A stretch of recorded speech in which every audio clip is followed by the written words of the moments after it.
وہ ہر مجاہد کے لیے ضروری ہے۔ مولا کسی کو اسیر بنا کر نہیں لاتا۔ جنگ بدر میں کوئی سوال ہوا، پھر بعد میں سوال نہیں کیا گیا کہ علی نے اپنا ایک اصول دے دیا، آئندہ مجھے یہ سوال نہیں کرنا۔ جب کسی نے پوچھا نا کہ آپ کسی کو پکڑ کر نہیں لائے، حضرت نے فرمایا میں کسی کو اسیر نہیں بناتا، یا بھاگ جاتا ہے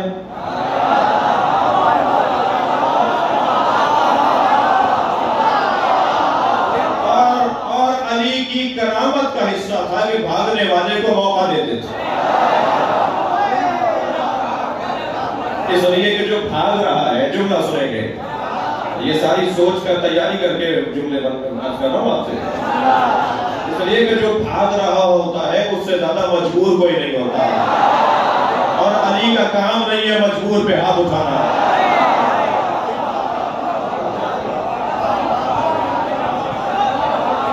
یا وہ بھاگ رہا ہوتا ہے یا وہ مر رہا ہوتا ہے، بچہ کون ہے جو لے کر آؤں؟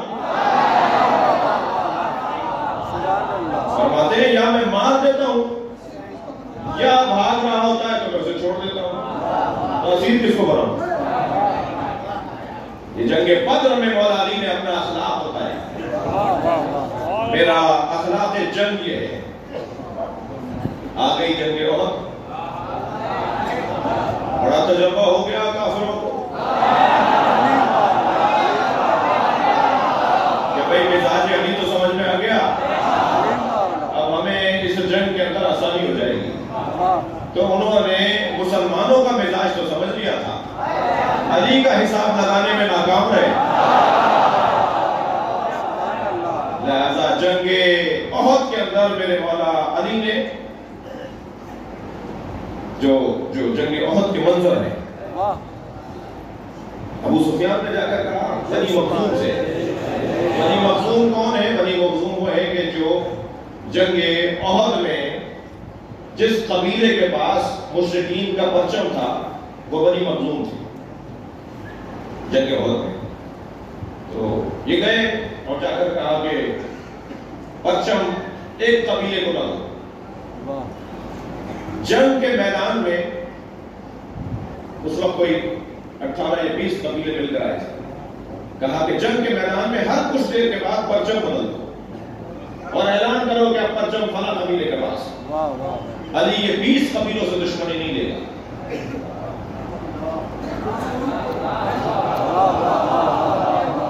سیاست تو تھی یہ 20 قبیلوں میں پرچم تقسیم کرتے رہو تاکہ علی کس قبیلے سے دشمنی لے گا، اگرچہ پتہ نہیں ہے کہ علی کہتے کسے، علی ساری دنیا سے دشمنی لے سکتا ہے اللہ کی خاطر، مزاج ہی کچھ اور ہے، لیکن میں نے کہا یہ ایک پرچم بدلتے رہو، انہوں نے کہا نہیں ہم اپنے پاس اتنا بڑا ہمیں اعزاز ملا ہے، ہمارے لوگ زیادہ ہیں، ہمارے قابل لوگ زیادہ ہیں، ہمارے جنگجو زیادہ ہیں، ہمارے تلوار باز زیادہ ہیں، تو ہم کسی اور قبیلے کو کیوں پرچم دے دیں، ہم ہی رکھیں گے۔ اس وجہ سے ان کا نقصان یہ ہوا کہ مولا نے ان کے 13 پرچم دار مار دیے، وہ ایک مرتا تھا دوسرے کو دیتے تھے، علی اسے مارتے تھے۔ کسی نے پوچھا کہ احد میں آپ میدان میں برف کی مانند کبھی کہیں نظر آتے تھے کبھی کہیں نہیں، تو اس کا سبب کیا تھا؟ حضرت فرمانے لگے کہ میں احد میں پرچم داروں کو ڈھونڈتا تھا، پرچم گر جائے گا تو جنگ ٹھنڈی پڑ جائے گی،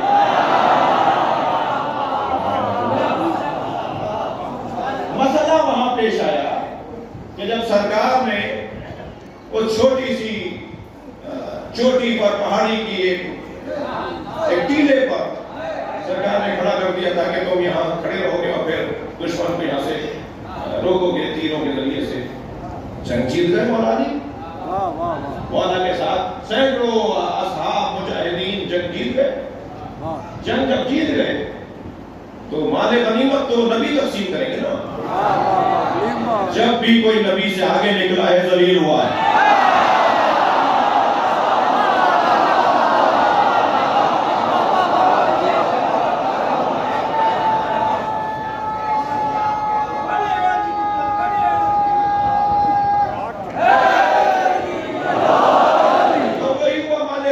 کی وجہ سے درہ چھوڑ دیا، وہ چوٹی چھوڑ دی، وہ محاذ چھوڑ دیا.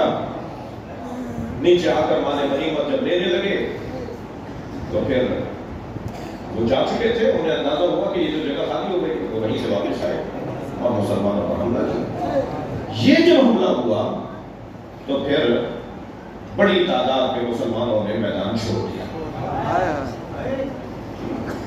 قرآن مجید سورہ بقرہ میں احد میں بھاگنے والوں کے بارے میں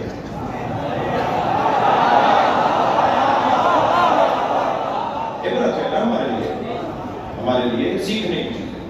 قرآن ایسے پڑھنا ہے اور ڈھونڈنا ہے، تلاش کرنا ہے کہ سبب کیا تھا. کسی کی کمزوری سے عبرت لے کر اپنی کمزوری کو دور کرنا ہی یہ طالب علمی ہے.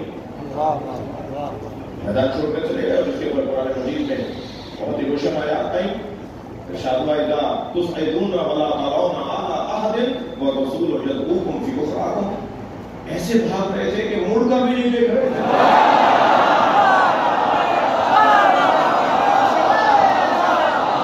اور رسول آوازیں لگا رہے تھے کہاں جا رہے ہو. سب چلے گئے. تیرا رضی اللہ تعالی عنہم، تیرا رضی اللہ تعالی عنہم اصحاب، وہ اصحاب کے جو جن سے اللہ راضی، وہ میدان احد میں رہ گئے. خبردار میرے عزیزو، احد سے بھاگنے اور میدان چھوڑنے والے اور فرار کرنے والوں پر کوئی بے ادبی نہیں کی جائے گی. میدان احد سے جو میدان چھوڑ کر گئے، قرآن کی آیت پڑھو مگر ان کی توہین نہیں ہوگی. میں احد کے میدان کی بات کر رہا ہوں، ہر میدان کی بات نہیں کر رہا. آپ پہلے احد کے میدان کی بات روشن کر لیجئے، سمجھ لیجئے. میدان احد سے جانے والوں کے بارے میں کوئی نامناسب بات، یہ نہ صرف توہین ہے، گناہ ہے، بلکہ قرآن کی مخالفت ہے. اس لیے کہ قرآن میں اللہ نے جب وہ پلٹ کر آئے، کوئی 3 دن بعد، کوئی 6 دن بعد، کوئی 8 دن کے بعد، تو نبی مکرم یقیناً ناخوش تھے، ناراض تھے. اتنا مشکل ہو گیا تھا ان کے جانے کے بعد. ٹوٹل 13 آدمی رہ گئے، سینکڑوں لوگ چلے گئے، 13 مسلمان باقی رہ گئے جن میں ایک علی. 13 آدمی اتنے سینکڑوں کو کیسے سنبھالتے؟ لہذا سب سے زیادہ شہادتیں احد میں.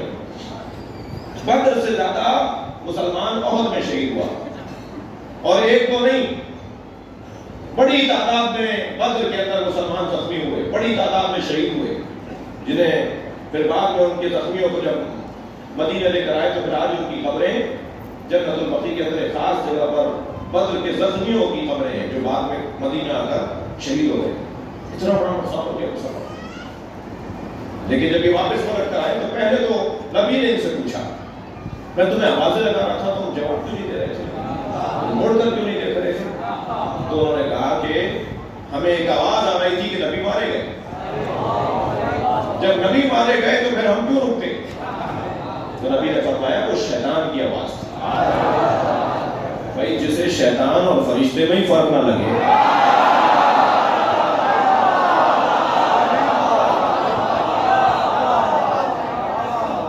پھر انہوں نے آ کر کہا یا رسول اللہ ہم سے غلطی ہو گئی. یہاں میں ایک جملہ اور کہوں گا، خبردار اجتہادی غلطی کا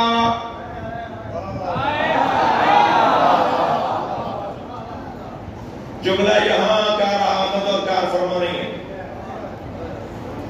میں ایک فورم پر تھا، ایک بہت بزرگ شخصیت نے کہا جی اجتہادی غلطی تھی. میں نے کہا جی ہر غلطی کو اجتہادی کر کے آپ بچا لیتے. اجتہادی غلطی نہیں تھی، اس لیے نہیں تھی کہ نص کے مقابل اجتہاد جائز ہی نہیں. میں نے کہا جی نص سے کیا مراد ہے؟ میں نے کہا نبی موجود تھے، سرکار کا وجود موجود ہے، انہیں چھوڑ کے جانا اجتہاد کون سا ہے؟ لہذا یہ اجتہادی غلطی نہیں تھی، غلطی تھی. لہذا جب یہ واپس آئے اور نے آ کر معافی مانگی تو اب قرآن کی آیت، سورہ بقرہ کی آیت ہے میں شیعہ برادری سے کہوں گا کہ احد سے متعلق اپنے الفاظ کو بہتر کریں اور ایسا کوئی لفظ نہ کہیں کہ وہ توہین ہو، اس لیے کہ اللہ نے معاف کر دیا، رسول نے معاف کر دیا، تو ہم اگر کوئی بات کریں گے تو یہ قرآن کے خلاف ہے۔ لَقَدْ عَفَا اللَّهُ عَنْهُمْ إِنَّ اللَّهَ غَفُورٌ رَحِيمٌ، اللہ نے انہیں معاف کر دیا، اللہ غفور رحیم ہے۔ توجہ کر لی؟ تو جنگ احد کے اندر صرف 13 لوگ رہ گئے اور میرے مولا علی ان میں سے ایک، مگر علی جب سارا مجموعہ مسلمانوں کا تھا اس وقت بھی ویسے ہی لڑ رہے تھے، اور جب 13 لوگ رہ گئے تب بھی ویسے ہی لڑ رہے تھے۔ کسی نے کہا یا علی آپ، اچھا یہ واحد جنگ ہے جس میں مولا علی کے بدن مبارک پر 30 سے زیادہ چوٹیں لگی ہیں، زخم آئے مولا کے، واحد جنگ ہے جس میں علی کو تلواریں لگی ہیں، نیزے لگے ہیں، تیر لگے ہیں مولا، اور اسی کیفیت میں زخمی حالت میں علی میدان میں ویسے ہی لڑ رہے تھے جیسے اس وقت لڑ رہے تھے جب کوئی میدان چھوڑ کر نہیں گیا تھا۔ تو میرے مولا نے فرمایا میں میدان میں لشکر کی بنیاد پہ نہیں لڑتا، میں میدان میں اللہ کے توکل کی بنیاد پہ لڑتا،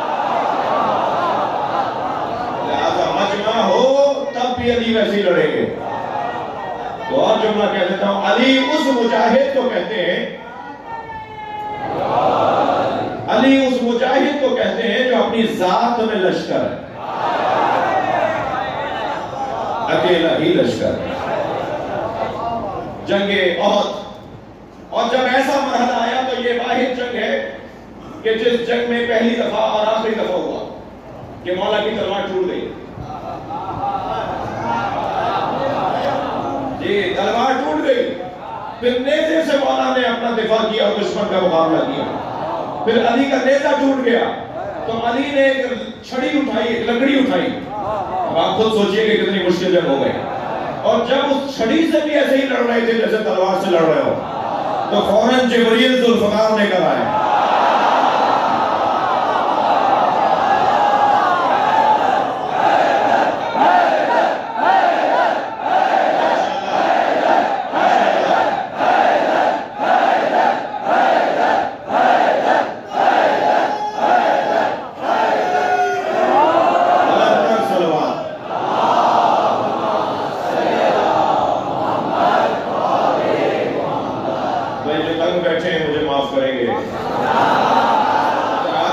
احساس نہیں ہو رہی ہو۔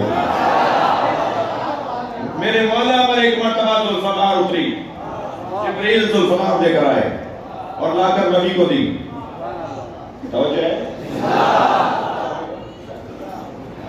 اور لا کر میرے مولا، توجہ چاہوں گا، لا کر جبریل امین نے مولا نبی کو تلوار دی، ذوالفقار نبی پر اتری، آسمان سے اترنے والا لوہا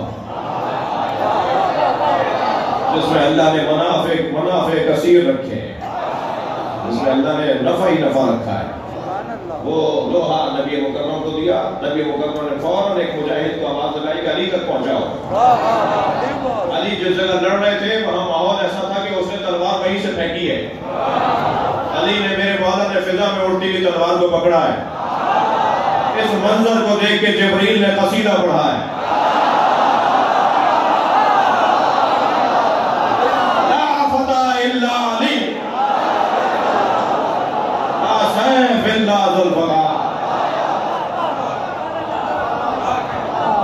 برابر میں آ کر بیٹھ گئے مولا نبی کے جبریل، سرکار کے دندان مبارک شہید ہو چکے ہیں، ایک خبیث، ایک ظالم نبی کے خیمے تک آ گیا تھا اور نبی پر حملہ کر دیا تھا، نبی زخمی ہو گئے، جبریل ساتھ بیٹھے ہوئے ہیں، علی دفاع کر رہے ہیں، تو جبریل امین نے کہا یا رسول اللہ دیکھ رہے ہیں علی کو، علی کیسے لڑ رہا ہے؟ تو میرے مولا نبی نے اسی کیفیت میں مسکراتے ہوئے فرمایا کیف لا انہ منی وانا منہ،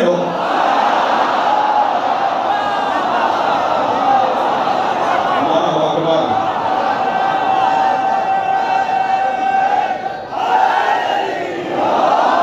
کیسے نہ لڑے، وہ مجھ سے ہے میں اس سے ہوں۔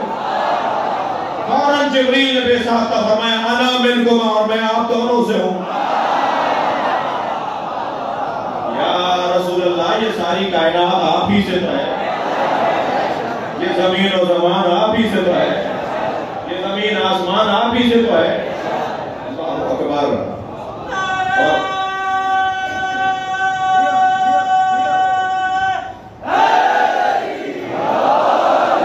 جنگ قابو میں آئی،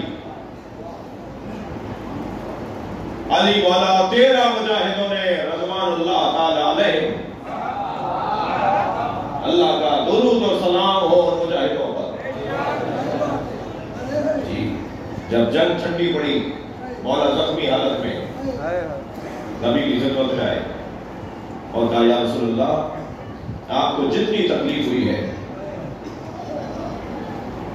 وہ مجھے معاف کرے۔ آگے بڑھ کر نبی نے علی کو گلے لگایا، آنکھوں میں آنسو بھر لائے اور اصحاب سے مخاطب ہوتے ہوئے فرمایا ذرا علی سے پوچھو جب سب چلے گئے تو علی کیوں نہیں ہے؟ دیکھیے ہمارے ہاں جہاد فروغات دین میں ہے کیا نہیں؟ کیا ہمارے بولو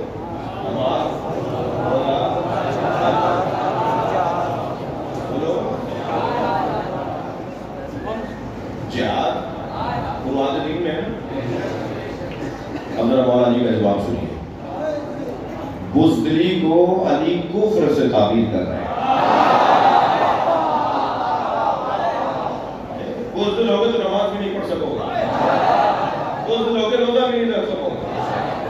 8 منٹ پہلے کھولو کہیں برائی نہ آئے۔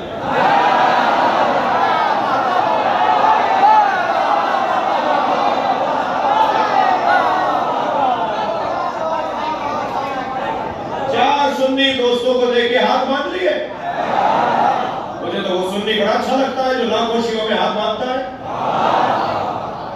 کربلا میں، نجف میں، مشہد میں لاکھوں شیعوں میں ہاتھ باندھ کے نماز جو سنی پڑھ رہا ہوتا ہے، یقین جانیے مجھے اتنا اچھا لگتا ہے کہ دل کرتا ہے اس کا جا کے ماتھا چوم لوں۔ مجھے وہ سنی اس لیے اچھا لگتا ہے کہ وہ لاکھوں شیعوں میں ہاتھ باندھ کے نماز پڑھ کر بتاتا ہے میں نے جو دین سمجھا ہے اس پہ عمل کرنے کی جرأت بھی رکھتا ہوں۔ دوسرا پیغام یہ سنی یہ دے رہا ہوتا ہے خبردار شیعوں سے ڈرنا نہیں، یہ مانتے نہیں ہیں، لاکھوں شیعوں میں بھی اکیلے چلے جانا کچھ نہیں ہوگا، احترام ملے گا، پیار ملے گا۔ ایک جوان سنی جوان مجھے کہنے لگا کہ میں کربلا مشین میں گیا چینوں پر، تو ایک رستے میں جگہ جگہ تمرو پڑھ رہے تھے، تو ایک جگہ کوئی اچھا کھانا پڑتا تھا، میرا دل کرتا یہ کھاؤ۔ تو میں نے اپنے شیعہ دوست سے کہا کہ بھائی لائن تو بہت بڑی ہے، ہم تو اگر لائن میں لگیں گے تو ہمارا تو قافلہ نکل جائے گا، کیا کریں؟ اس نے کہا پریشانی کی بات نہیں ہے، تم لائن سے ہٹ کر کھڑے ہو جاؤ اور آواز لگاؤ انا سنی۔ کہنے لگا میں نے ایسے ہی کیا، علیحدہ جا کے کھڑا ہو گیا اکیلا، میں نے کہا انا سنی، وہ سب کو چھوڑ کر آ گیا اور کہنے لگا پہلے تم کھاؤ۔ مجھے سنی بہت اچھا لگتا ہے جو شیعوں کے درمیان آ کر ڈرتا نہیں ہے، مگر وہ شیعہ برا لگتا ہے، جب چاہتا ہے ہاتھ باندھ دیتا ہے۔ تم پشیمان ہو کہ مولا امام صادق کے فقہ پہ عمل کرتے ہو، نادم ہو کیا؟ امام جعفر صادق میں جیسے روزہ کھولنے کا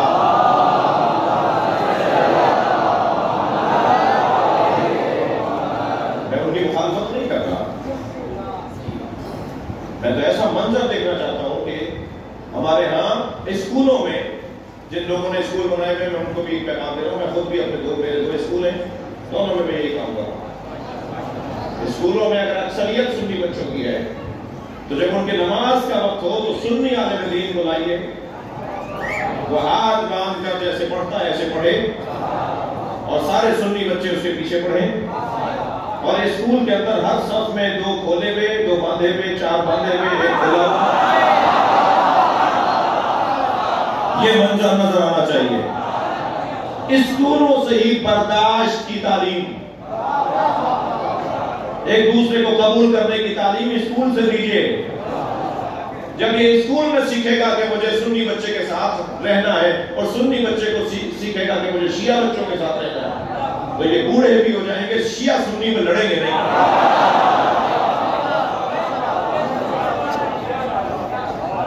کوئی تقریر نہیں کر رہا، کوئی اپنی گزارش اور رپورٹ نہیں سنا رہا۔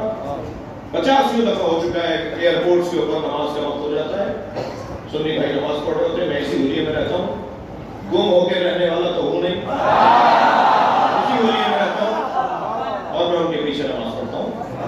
سنی عالم کے پیچھے نماز پڑھو، شیعہ بچوں کو بار بار اس لیے کر رہا ہوں، یہ میری سن لیں گے۔ وہ لوگ تو مجھے خفا ہو سکتے ہیں۔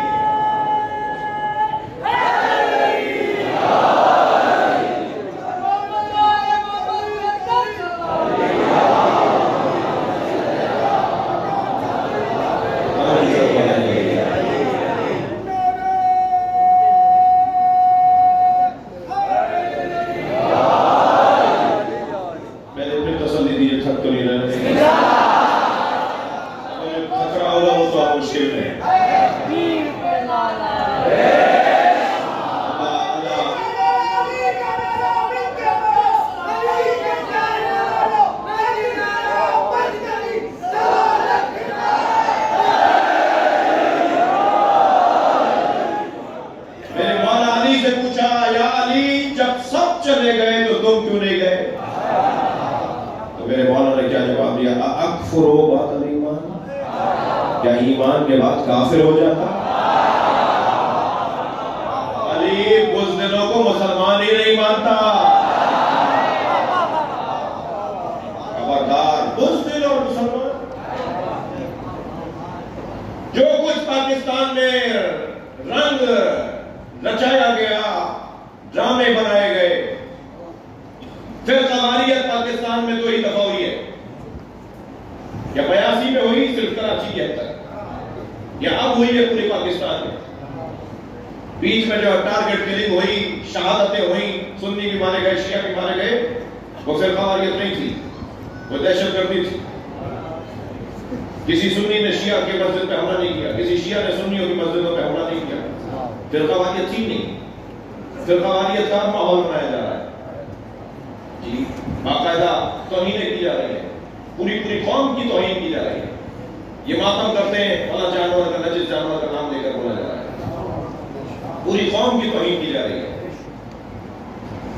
مگر جب مجھے پتا ہے کہ اس کے پیچھے سازش کیا ہے، تو میں اگر ان کے اکسانے میں جذباتی ہو جاؤں تو مراد تو ان کی پوری ہوگی۔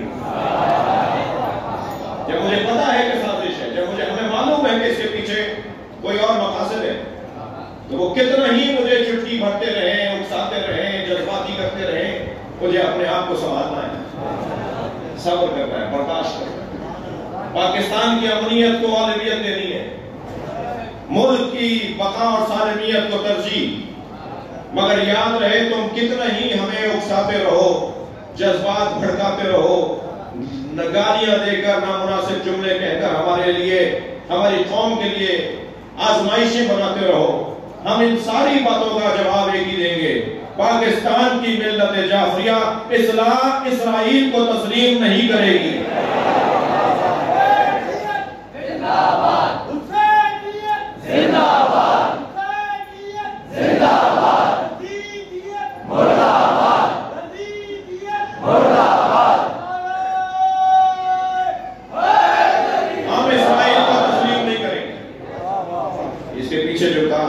ارادے ہیں ماحول ایسا بنایا جائے کہ اسی گدلے پانی سے مچھلیاں پکڑ لی جائیں، ہم دوبارہ صفین نہیں ہونے دیں گے، ہم دوبارہ جمل نہیں ہونے دیں گے، ہم دوبارہ علی کو تنہا نہیں ہونے دیں گے۔ سازش ہے، بہت بڑی سازش ہے۔ مجاہد کون ہے؟ جو میدان میں اکیلا بھی ہو تو اللہ پر بھروسہ کرنے لگتا ہے۔ میں جنگ خندق اور خیبر کو چھوڑ رہا ہوں، مگر میرا دل کر رہا ہے کہ علی کی تلوار کی 5 خصوصیتیں بیان کر سکتا ہوں۔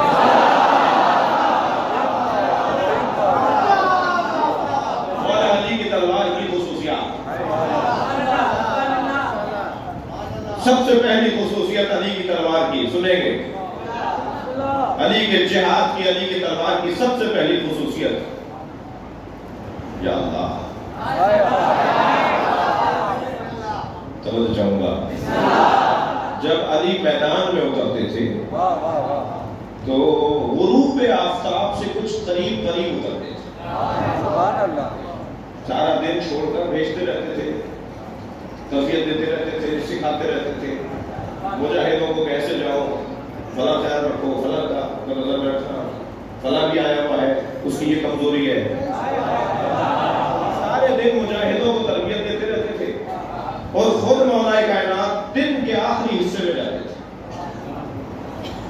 طالب علم اور شاگرد ہو ایسے کہ ایک مجاہد نے پوچھا یا علی آپ دن کے آخری حصے میں کیوں جاتے ہیں؟ تو فرمانے لگے دو وجہ سے، ایک تو آسمان کے دریچے اس وقت دعاؤں کی قبولیت کے لیے کھلتے ہیں، تو میں میدان میں اترتا ہوں اور اللہ سے مناجات کر رہا ہوتا، تو زیادہ میری بات اللہ کی بارگاہ میں پہنچے گی کہ اس لیے کہ آسمان کے دریچے کھلے ہوتے ہیں، اور دوسرے آخر میں اس لیے جاتا ہوں کہ وہ مجبور لوگوں کا نقصان کم ہو، کچھ ہی دیر میں مغرب ہو جائے اور مرنے والے کم ہو، میں میدان میں اپنی تلوار سے مارنا نہیں چاہتا۔ دوسری خصوصیت سن لیجیے، فرمایا کہ میدان میں جب آپ ہمیں لے کر جاتے ہیں اور ہم آپ کے ساتھ جاتے ہیں تو کبھی کبھی ہمیں آپ کی ضرورت پڑ سکتی ہے، کبھی آپ کی ضرورت پڑ سکتی ہے، تو کہاں ڈھونڈیں آپ کو؟ مولا سے ایک مولا کا مجاہد، مولا کے ساتھ چلنے والے مسلمان مجاہدوں میں ایک مجاہد نے کہا کہ ہم آپ کو میدان میں کہاں ڈھونڈیں؟ حضرت نے فرمایا وہیں ڈھونڈنا جہاں میں گھوڑے سے اترا تھا، میں جگہ چھوڑ کر نہیں جاتا۔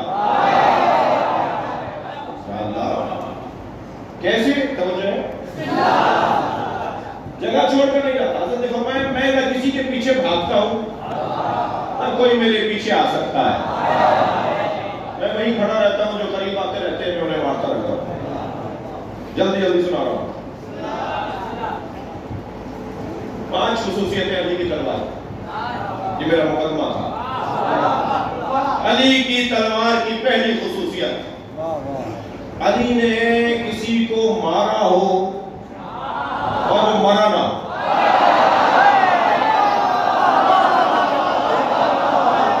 کسی نے کہا رسول اللہ سے یا رسول اللہ کوئی ایسا نہیں ملتا کہ جسے علی نے مارا ہو اور وہ زخمی رہ کر کبھی بچ گیا، بھاگ گیا ہو، زخمی ہو گیا تھا، بعد میں اٹھا کر لے گئے، زخم اور مرا پٹی ہوئی اور بچ گیا، کوئی نہیں ملا ہمیں ایسا، توجہ کریں ایسا، کوئی نہیں ملا مجھے ہمیں ایسا کہ جس نے یہ کہا ہو کہ ہم فلاں میدان میں علی کی تلوار سے زخمی ہوئے، کچھ دن زخموں میں رہے اور علاج معالجہ ہوا تو ہم بچ گئے، ٹھیک ہو گئے۔ کہا کیوں ایسا ہوتا ہے؟ تو میرے مولا نبی نے فرمایا سیف اللہ الذی لا یخطا، اللہ کی تلوار خطا نہیں کرتی۔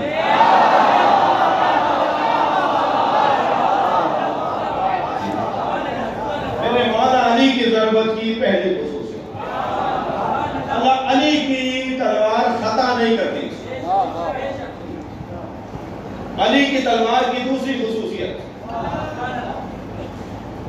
عمودی چلے یا افقی چلے،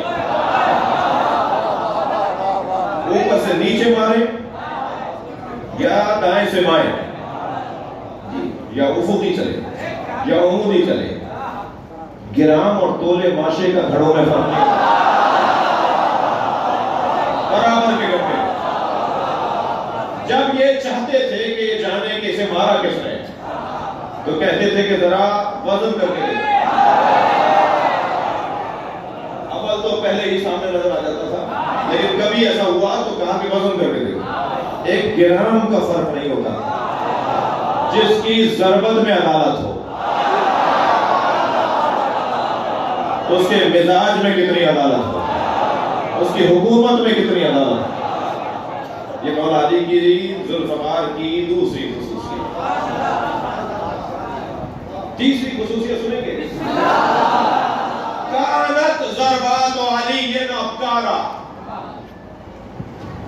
ابکار بکر کے خاندان کا لفظ ہے، باقرہ کے خاندان کا لفظ ہے. کانت ضربات علی ابکارا، علی کی ہر ضربت نہیں ہوتی تھی. اگر میرے مولا نے 2 لاکھ مرتبہ ضربت ماری ہے، کسی کو مارا ہے، 2 لاکھ مرتبہ تلوار چلائی ہے، تو ہر ضربت نہیں، ہر ضربت نہیں، ہر دفعہ اسٹائل نیا. آپ کی زبان میں بول دیا تو لگے، ہر دفعہ انداز نیا. کانت ضربات علی ابکارا. چوتھی صفت مولا علی کی جو سوال ہے، سبحان اللہ. جی حضرت نوح نے قرآن مجید سورہ مبارکہ نوح کی 26 میں ہے، قال نوح رب لا تذر علی الارض من الکافرین دیارا. حضرت نوح نے دعا کی، اللہ اس زمین پر کسی کافر کو زندہ نہ رکھ. حضرت نوح کی کیا آرزو؟ زمین پر کوئی کافر زندہ نہ رہے. یہ حضرت نوح کی آرزو. اب ذرا مزاج حیدری دے. جنگ صفین میں مولا علی کے قریب مالک اشتر لڑ رہے تھے، اور جب جنگ ختم ہوئی، وہ دن مکمل ہوا، تو مالک نے یہ سوچتے مولا کے قریب جا رہے تھے، مولا کو سلام کرنے، اور جنگ کے اختتام کے مرحلے میں سب جمع ہو رہے تھے، تو قریب جاتے ہوئے سوچنے لگے کہ علی نے 32 مارے ہیں، میں نے 31 مارے ہیں، اگر ایک اور مار لیتا تو برابر ہو جاتا. تو مالک آتے ہوئے سوچ رہے تھے، وہیں سے مولا نے آواز دے کر کہا، خبردار، ہمارا مارنا تمہارا مارنا برابر نہیں.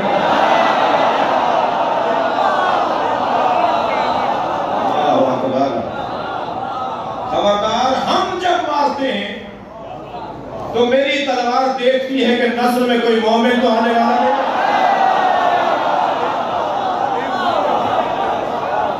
اور میں اسے چھوڑ دیتا ہوں جس کی نسل میں کوئی مومن آنے والا ہے.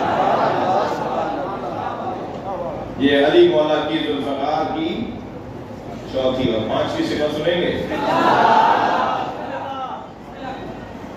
مولا کی جو تلوار تھی ذوالفقار، اس کے دونوں طرف دھار تھی، اس کے منہ بھی تھا، اس کا منہ بھی تھا، جیسے وہ لب ہوتے ہیں، یہ بھی تھا. اچھا، تلوار پہ کچھ لکھا ہوا بھی تھا، اور تلوار یہ دنیا کے کسی کارخانے کے بنے ہوئے، اسلحہ سازی کے کارخانے کے بنی ہوئی تلوار نہیں. یہ تلوار وہ ہے جسے فرشتوں نے بنایا. بہت سبک بھی تھی، بہت سبک تھی، کوئی بھاری نہیں تھی. ایک شخص سے جو جانتا نہیں تھا مولا کو، اسے مولا نے کیسے خریدو گے؟ اس نے کھا کے کہا، میں نے اس کی کوئی قیمت نہیں ہے. مولا کے اصحاب مولا کے ساتھ کھڑے تھے، اور وہ دیکھ رہے تھے، لوہار تھا، وہ تلوار ساز تھا، شمشیر ساز تھا. اس نے مولا کی تلوار اٹھا کے کہا، کوئی نہیں خریدے گا، اس کی پیسے نہیں ہے، یہ کوئی ہے، یہ کچھ ہے، اس میں تو دم ہی نہیں ہے. تو میرے مولا مسکرائے، فرمایا، ہاں، دم تلوار میں نہیں ہوتا، بازو میں ہوتا.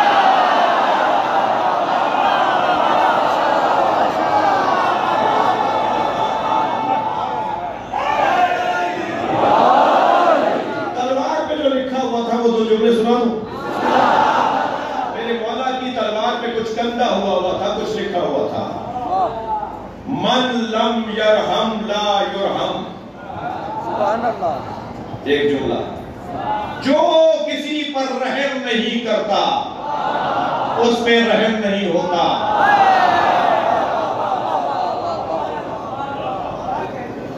میرے بچوں، میرے جوانوں، میرے کم سن ہم سن ساتھیوں، ختم کرو. 2 سال پہلے تمہیں اس نے ایک جملہ کہا تھا، لیے بیٹھے ہو، معاف نہیں کر رہے ہو، دلوں سے کینہ نہیں نکال رہے، بدلہ لینے کی تیاریاں ہیں. مجھے موقع ملے تو میں یہ کر دوں. علی کہہ رہے ہیں من لم یرحم لا یرحم، جو رحم نہیں کرتا اس پہ رحم نہیں کرتا۔ معاف کرنے کی عادت بناؤ تاکہ معاف کیے جاؤ۔ واہ واہ واہ، ہماری بھی کمزوریاں کسی کے پاس ہوگی، اور کسی کے پاس نہ بھی ہو تو اللہ کے پاس ہے، وہ ہمارے خلوت کا بھی آشنا ہے، وہ ہماری جلوت کا بھی آشنا ہے۔ معاف کرنے کی عادت۔ میرے مولا حسین فرماتے ہیں، حسین پر رونے والوں سنو ہائے ہائے، کہ اگر کوئی شخص میرے اس کان میں آ کر مجھے کوئی نامناسب جملہ کہے، میری توہین کرے، یا اور پھر کر آئے اور اس کان میں آ کے کہے مجھے معاف کر دیں، میں معاف کر دوں گا، میں معاف کر دوں گا۔ یا حسین، معاف کرنے کی عادت۔ میرے مولا سجاد فرماتے ہیں کہ اگر کوئی شخص ہائے ہائے، تمہارے لیے نامناسب بات کرے ہائے ہائے، اور وہ تم تک پہنچے اور تم اس سے کہو کہ تم نے مجھے یہ کہا ہے، ہائے ہائے، اور وہ اگر کہے کہ میں نے نہیں کہا جبکہ کہا ہو، آپ کا دلائل بھی ہے، ثبوت بھی ہے، آپ کے پاس گواہیاں بھی ہیں، آپ کو یقین ہے کہ اس نے کہا، ریکارڈ ہے آپ کے پاس۔ امام فرما رہے ہیں کہ اگر کسی شخص نے تمہارے لیے نامناسب جملہ کہا اور تم اس سے کہو کہ تم نے یہ کہا ہے اور وہ یہ کہے کہ میں نے نہیں کہا، تو اسے توبہ کے درجے پہ رکھ کر معاف کرو، سبحان اللہ، اسے بے منزلہ توبہ سمجھو۔ ایک آدمی توبہ کر رہا ہے، کہہ رہا ہے میں نے نہیں کہا، معاف کر دو، نہیں گواہیاں بھائی لڑنا ہے کہ نہیں، میں اسے لے کر آؤں گا، فلاں کو بلاؤ، تم نے اس کے سامنے کہا۔ ایک آدمی کہہ رہا ہے کہ میں نے نہیں کہا، میں نے نہیں کیا بھی ہے، ثبوت بھی ہے، امام کے چاہنے والا کا اخلاق امام کے مطابق ہوگا، معاف کر دو، ختم کرو بات۔ کینہ پروری دل میں رکھ کر بیٹھ جانا یہ اہل بیت کے چاہنے والوں کا انداز نہیں ہے۔ حضرت نوح کہہ رہے ہیں کہ یا اللہ زمین پر کوئی کافر زندہ نہ رہے، اور علی بن ابی طالب دیکھ رہے ہیں کہ اگر یہ کافر بھی ہے تو اس کی نسل مومن آنے والا ہے، کچھ نہیں ہوگا۔ بس آخری روایت فضائل کے بعد میں سنیے، میرے مولا صادق سے کسی نے پوچھا لما سمیا ذوالفقار، ذوالفقار، کیوں ذوالفقار کا نام ذوالفقار رکھا؟ ذوالفقار کا نام ذوالفقار کیوں ہے؟ ہر تلوار کا نام تو ذوالفقار نہیں ہے، ذوالفقار کا نام ذوالفقار کیوں ہے؟ میرے مولا صادق کا جملہ سنیں، حضرت فرماتے ہیں لأنه ما ضرب به امیر المومنین، اس لیے ذوالفقار کو ذوالفقار کہتے ہیں کہ علی نے اس کے ذریعے کسی کو نہیں مارا الا افتقرا، ذوالفقار، ذوالفقار دو فقروں والی تلوار۔ اب فقر سے مراد ادھر بھی دھار ادھر بھی دھار، یہ معاملہ یہ سمجھا جاتا ہے، دو دھاری تلوار کو ذوالفقار۔ لیکن مولا صادق تو کچھ اور کہہ رہے ہیں، مولا صادق فرما رہے ہیں لأنه ما طلب به امیر المومنین احدا، کسی شخص کو علی نے اس کے ذریعے نہیں مارا الا افتقر فی الدنیا من الحیات وفی الآخرۃ من الجنہ، مگر یہ کہ وہ شخص دنیا میں زندگی سے محروم ہو گیا، آخرت میں جنت سے محروم ہو گیا۔ یہ دنیا میں زندگی سے محروم کر دیتی ہے اور آخرت میں جنت سے محروم کر دیتی ہے۔ یہ دو فقیر بناتی ہے، زندگی کا فقیر اور جنت کا فقیر۔ علی علی فضائل میں بھی علی اور مسائل میں بھی علی۔ مولا علی کے مسائل پر اگر غور کریں، علی کی مصیبتوں پہ غور کریں تو علی جیسا مظلوم کوئی نہیں۔ مولا کو پتا تھا کہ بدر میں جو مار رہا ہوں تو اس کے بدلے میں میرے علی اکبر مبشر ہے، پتا تھا میرے قاسم پہ گھوڑے دوڑائے اللہ کی خاطر، اللہ کے دین کی خاطر، نبی کی نبوت کی خاطر، قرآن کی خاطر پتا تھا مولا علی کو کہ میں جو بدر میں مار رہا ہوں اس کے بدلے میں میرے حسین کو گھوڑے سے گرایا جائے۔ سلام ہو علی جیسے مظلوم پر، علی کو پتا تھا میری زینب کے سر سے چادر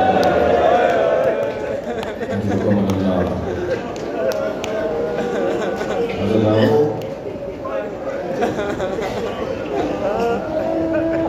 جب جناب زہرا کی شہادت ہونے لگی، مولا علی سے فرمایا یا علی میرے حجرے میں حسن کو بھیج دیجیے، امام حسن سے ان کے مطابق وصیتیں فرمائیں۔ پھر امام حسن کو بھیج کہا بیٹا وہاں جاؤ بابا سے کہو کہ حسین کو بھیج دیں۔ پھر مولا حسین کو بلا کر مولا حسین کے مطابق ان کے مطابق انہیں وصیتیں فرمائیں۔ پھر آخر میں فرمائیں اب زینب کو بھیج دیں۔ آپ کو اندازہ ہے جناب زینب کی عمر 4 سال، 4 سال کی بچی ماں سے محروم ہو رہی ہے۔ آپ کی آوازیں بلند ہیں، مجلس میں خواتین بھی بیٹھے ہیں، مجلس میں مائیں بھی ہیں۔ اگر کوئی ماں بیمار ہو جائے اور بچے اس کے چھوٹے ہوں اور بیماری اس کی لا علاج ہو جائے تو چھوٹے بچوں کی ماں جو مر رہی ہوتی ہے وہ بہت تکلیف میں ہوتی ہے۔ وہ کہتی ہے میرے بچوں کو پالے گا کون، میرے بچوں کو سنبھالے گا کون، اسے یہ تکلیف ہو رہی ہوتی ہے۔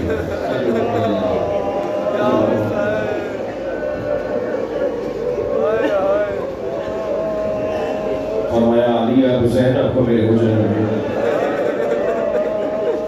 جب جناب زینب حجرے میں آئی فرمایا زینب یہ صندوق اٹھا کے لاؤ، یہ بھی صندوق اٹھا کے لائی، کیسے کھولو، کھولا تو اس میں کفن رکھے ہوئے تھے۔ فرمایا زینب جب میرے بابا کی رحلت ہو رہی تھی تو جبریل جنت سے پنجتن کے 5 کفن لائے تھے، 5 حنوط لائے تھے، 5 کفن لائے تھے۔ ایک کفن بابا کو دے دیا گیا، یہ 4 کفن ہے۔ تم ایک ایک کفن مجھے دکھاتی رہو، میں تمہیں بتاؤں کہ کون سا کفن کس کا ہے۔ حضرت اللہ میں کہوں گا جناب زینب سے بڑی ذمہ داریاں مل رہی ہیں، بی بی زہرا سے کہوں گا بڑی ذمہ داریاں مل رہی ہیں۔ 4 سالہ بچی کو کفن دیے جا رہے ہیں اور کفن بھی دینا زینب کی ذمہ داری۔ ایک کفن دکھایا، فرمایا زینب انہی دنوں میں تمہارے بابا گھر میں آئیں گے، انہیں میں نے بتا دیا ہے کہ یہ کام کس کا ہے، تم سے آ کر تمہارے بابا میرا کفن مانگیں گے۔ یہ کفن کہہ رہا ہے، یہ والا کفن میرا کفن اپنے بابا کو دے دے۔ دوسرا کفن دکھایا، فرمایا زینب کچھ مدت کے بعد تمہارا بھائی حسن گھر میں آئے گا اور تم سے کہے گا بابا علی کا کفن دے دو۔ میری بچی یہ کفن تمہارے بابا علی کا ہے، یہ اپنے بابا کو دے دو۔ ایک اور کفن دیکھ کر فرمایا بیٹا کچھ مدت کے بعد تمہارا بھائی حسین گھر میں آئے گا اور تم سے کہے گا بھائی حسن کا کفن دے دو۔ تو یہ تمہارے بھائی حسن کا کفن ہے۔ آپ رو رہے ہیں، تصورات میرے ساتھ ہیں، آخری کفن رہ گیا، آخری کفن رہ گیا۔ جناب زینب نے دیا تو بیوی رونے لگی اور روتے ہوئے جناب زینب نے فرمایا یہ بھی حسن کا کفن ہے، تمہارا بھائی حسین دوبارہ تم سے کفن مانگے گا تو یہ کفن بھی اپنے بھائی حسن کا حسین کو دے دینا۔ جناب زینب کم سے تھی نا تو ایک مرتبہ کہنے لگی اماں بھائی حسین کا کفن، رونے والوں بی بی زہرا کی آنکھوں میں آنسو آ گئے۔ فرمایا حسین کا کفن جنت سے نہیں آیا۔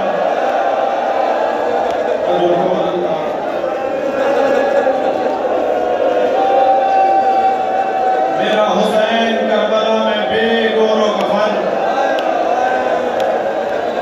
اجرکم اللہ، تسلی کر کے روئیں گے۔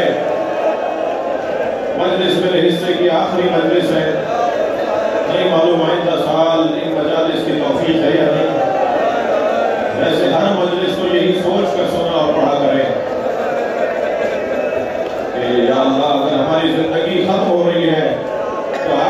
جس کو ذریعہ نجات بنا کہ ہماری آنکھوں میں آنے والا آنسو ہماری بخشش کا ذریعہ ہوتا ہے۔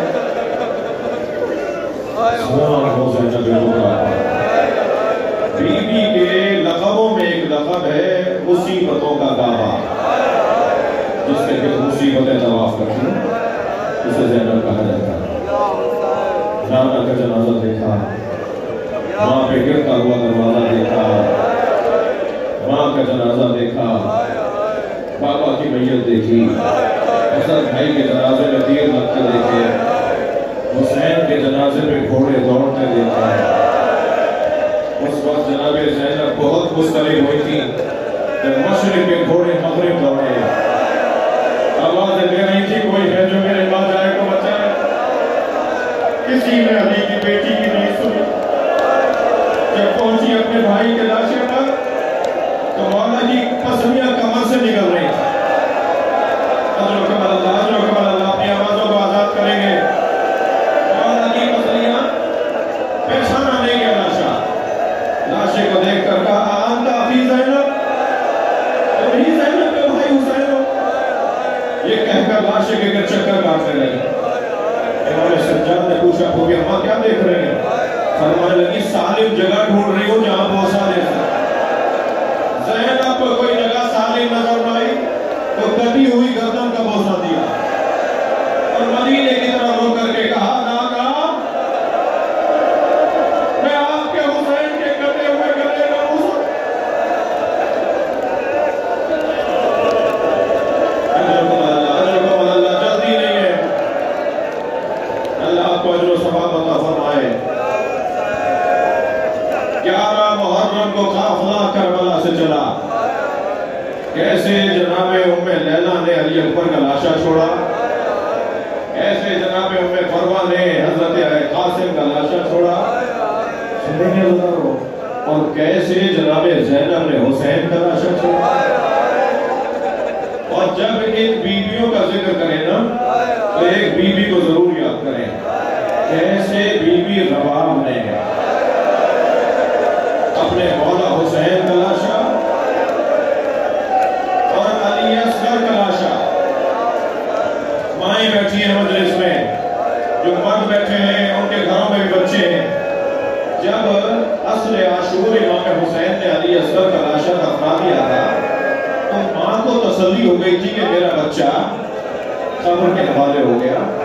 ایک ہی تو جنازہ تھا جو حسین نے دفنایا، باقی سب بچے شہیدہ میں رکھے ہیں، لیکن 11 محرم کو جب سر گنے جانے لگے تو کہنے لگے ایک سر نظر نہیں آ رہا، وہ حسین کا 6 مہینے کا بچہ، بتایا حسین نے خیمے کے پشت پہ جا کے اسے دفنایا تھا۔ اب اس بچے کی ماں دیکھ رہی ہے اور 4 نیزہ بردار ظالم ہیں جو زمین میں نیزہ ڈالتے ہیں کہ کہیں سے لاشا علی اصغر کا مل جائے، اور عجب نہیں ماں دعا کر رہی ہو یا اللہ میرا بچہ بچا دے، یا اللہ میرے بچے کو بچا دے، لیکن ایک نیزہ زمین میں گیا، ماں نے منظر دیکھا لاشا باہر آتے ہو۔ عزیزانو ہر شہید ایک دفعہ قتل کیا گیا، تھکے نہیں آبادوں کو آزاد کریں، مگر علی اصغر 2 دفعہ قتل کیے گئے، ایک دفعہ تیر مار کر، ایک دفعہ خنجر چلا کے گردن علیحدہ کی گئی، ننگا سا سر جو نیزے پہ چڑھ بھی نہیں رہا، کیا گزری ہوگی اس بیوی پر۔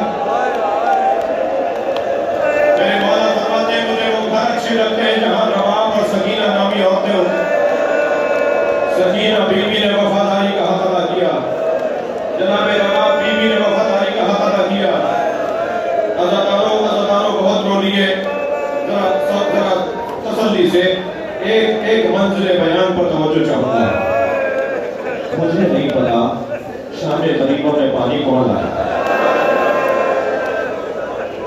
میری تحقیق نہیں ہے، مگر سب مقتل کی تاریخ کربلا کی کتابوں نے لکھا ہے کہ شام غریبوں میں پانی بھی آیا، کھانا بھی آیا۔ جناب زینب نے پہلے بچوں کو پانی پلایا اور پھر بچوں کو کھانا کھلایا، اور پھر بزرگوں کو، بڑوں کو، بیویوں کو پانی پلایا، کھانا کھلایا۔ جب سب بچوں نے اور بڑوں نے کھانا پانی لے لیا تو جناب زینب امام سجاد کے برابر میں آگے بیٹھی اور کہنے لگی زین العابدین بھابی رباب پانی نہیں ہے۔ اجرکم اللہ، زین العابدین بھابی رباب پانی نہیں ہے۔ امام سجاد آئے اپنی ماں کے برابر میں بیٹھے، اب ماں پانی پی لیجئے، زندگی پلٹ آئے، بدن میں توانائی واپس آ جائے۔ حکم امام پا کر